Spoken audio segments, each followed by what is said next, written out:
احنا النهارده جايين لكم في اختراع.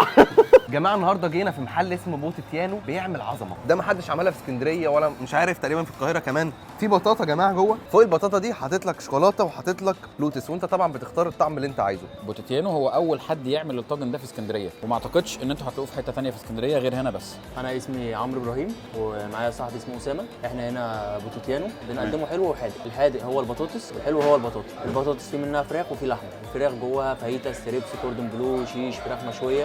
واللحمه نفس الفكره برده، جواها كذا صنف، منها صدق او لحمه مفرومه او تشويحه، في كذا حاجه برده جواها.